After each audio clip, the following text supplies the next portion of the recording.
Anda masih bersama News NTB pemirsa, korban terdampak bencana puting beliung di Lombok Barat mengeluh lantaran rumah mereka yang rusak hingga saat ini belum tertangani oleh pemerintah.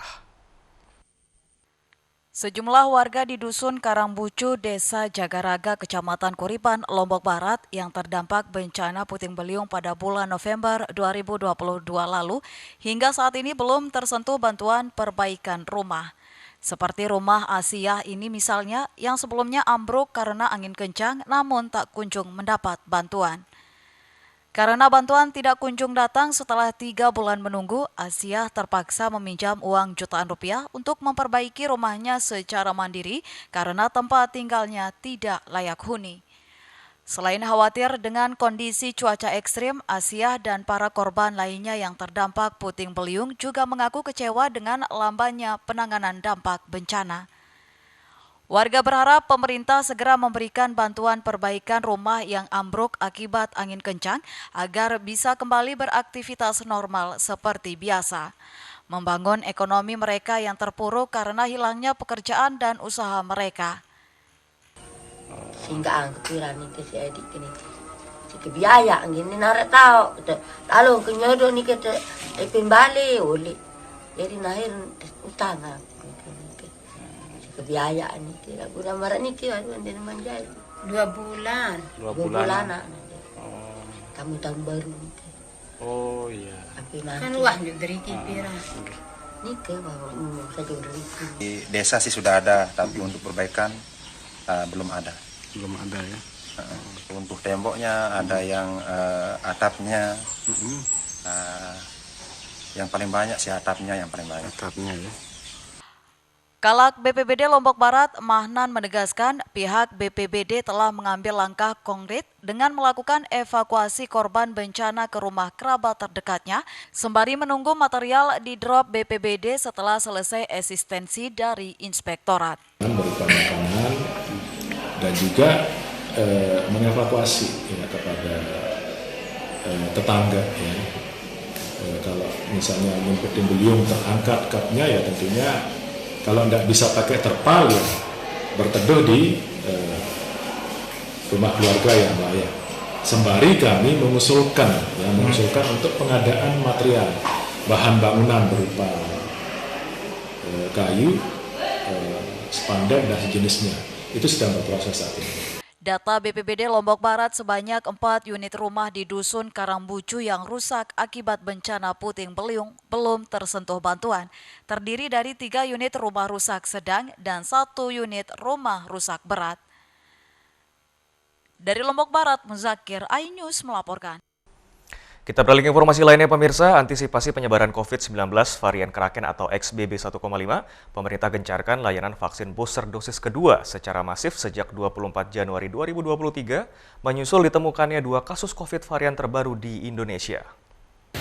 Pemerintah telah mengeluarkan kebijakan sejak 24 Januari 2023 untuk layanan vaksin booster dosis kedua secara masif, menyusul masuknya COVID-19 varian baru ke Indonesia.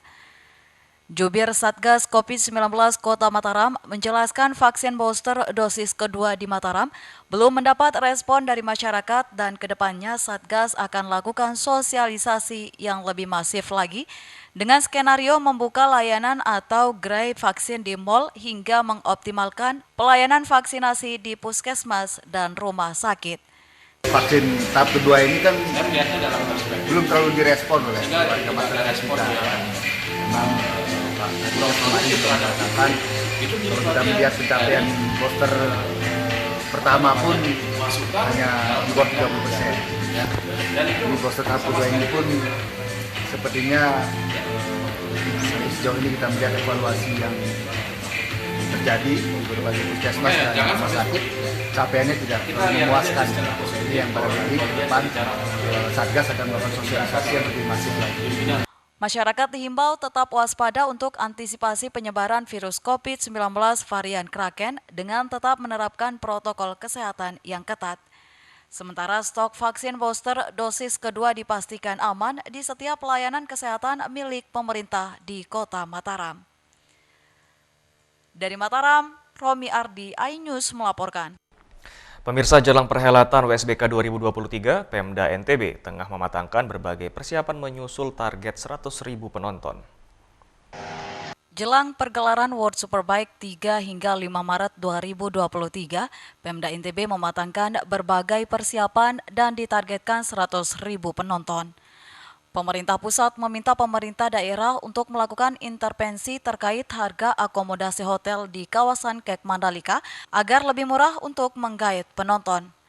Kepala Dinas Pariwisata NTB Jamaluddin Maladi optimis dengan penambahan target penjualan tiket WSBK 2023 Mandalika dari 75.000 menjadi 100.000. Ya, itu yang ditekankan oleh Kementerian Koordinator Menko Marves kemarin supaya tidak ada lagi didengar atau mendengar bahwa ada tamu mengeluh nanti ketika menonton WSBK di Lombok itu kamar hotel itu mahal, ya. Terus termasuk yang lain-lain. Nah, termasuk juga target penonton 75.000 yang sudah di launching oleh pemerintah pusat di Hard Rock Cafe di Jakarta. Pada saat itu ada Pak Menteri, EDC, semua, Enjurni, MGPE. Target pemerintah 75.000 penonton. Nah, terus ada launching kembali di sirkuit Mandalika, yaitu launching tingkat provinsi. Nah, ditetapkan di sana oleh Pak Gubernur menjadi 100.000 penonton WSBK 2023. Jelang perhelatan WSBK 2023, Pemda NTB tengah mematangkan berbagai persiapan dari akomodasi hotel, transportasi, hingga pengamanan. Dari Mataram, Vinka Andini, iNews melaporkan. iNews NTB akan segera kembali, untuk itu tetaplah bersama kami.